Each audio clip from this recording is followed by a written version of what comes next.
Hi everyone. In this section, we are going to introduce continuous probability functions. We'll learn what a continuous random variable is, how probability is represented for continuous distributions, and how to recognize several common distribution shapes. Then we'll finish with a brief example involving a uniform distribution. Let's begin. Recall that a random variable is a numerical outcome of a probability experiment.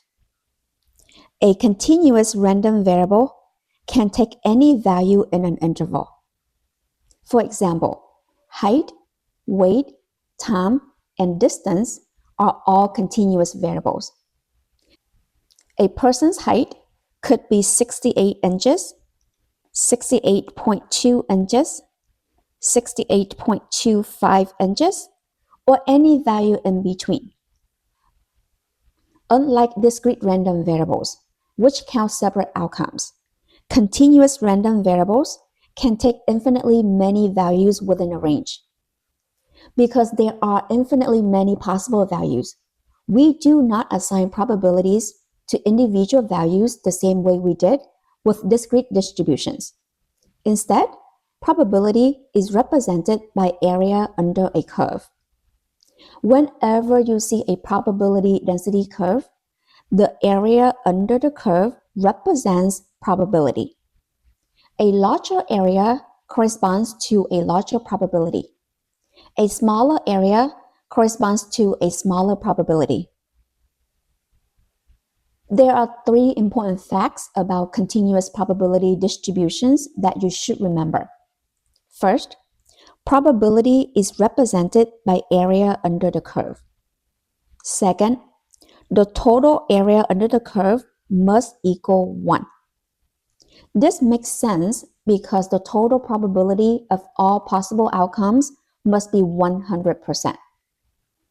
Third, the probability of a single exact value is 0.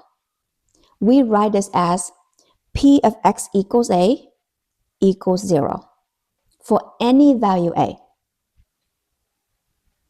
So, assuming that this is the value A,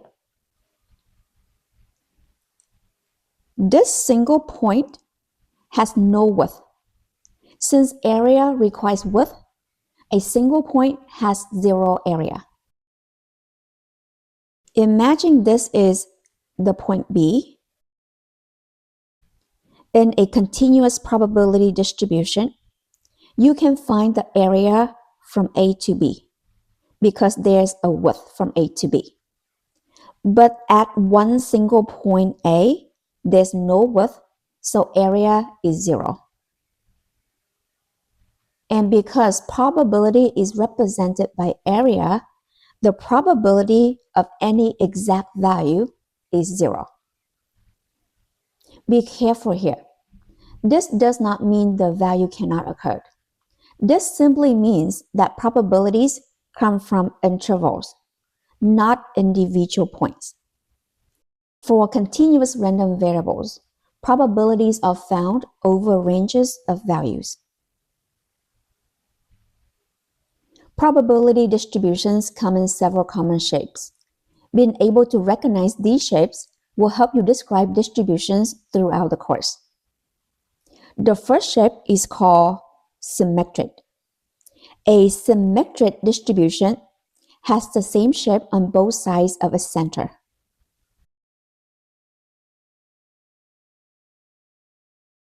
This is an example of symmetric distribution.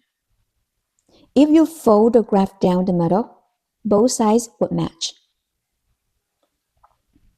Next is the right-skewed distribution. A right-skewed distribution has a tail that extends to the right. This is an example of right-skewed distribution.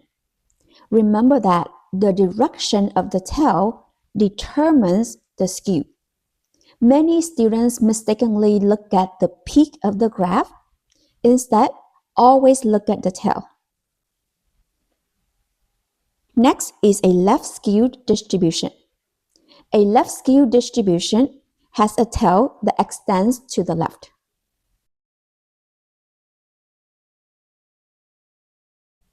This is an example of left-skewed distribution.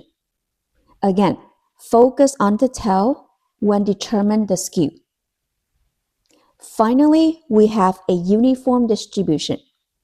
A uniform distribution has a flat rectangle shape.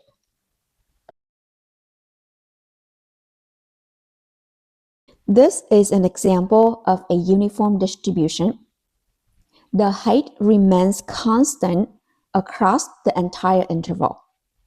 We'll study uniform distributions much more carefully in the next section, but let's introduce the basic idea now.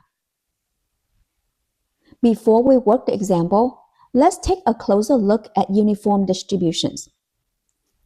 A uniform distribution is a continuous probability distribution with a constant height. The graph looks like a rectangle. Every uniform distribution has a starting value, which we call A, and an ending value, which we call B. The interval runs from A to B. Since the shape is a rectangle, we know that the area is length times width, or base times height. So in this case, we call this is the height, and the height is found by taking 1 over b minus a. Once we know the height, finding probabilities is straightforward. Since probability equals area, because the graph is rectangle, so the probability equals length times width. The key idea is that probabilities for a uniform distribution are found by calculating areas of rectangles. Let's apply that idea in a simple example. Example 1. I'm given a uniform distribution. Notice that the distribution extends from 0 to 12. So A is 0 and B is 12.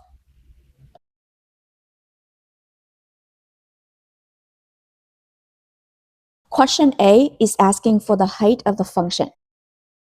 We use the formula height equals 1 over b minus a.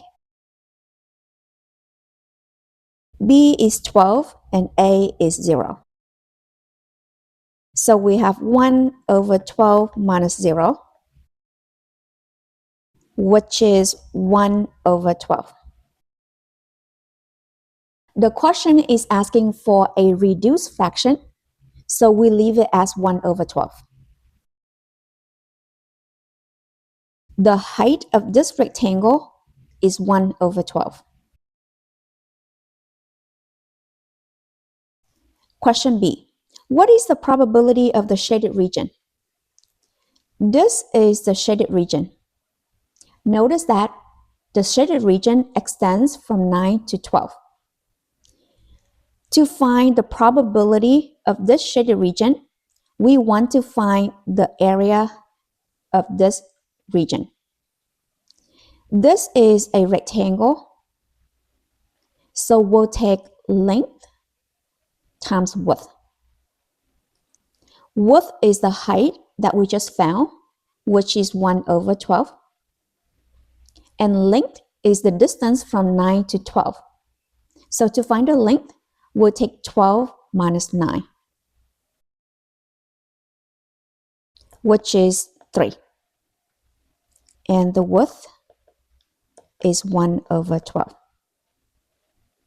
Now, let's find the area.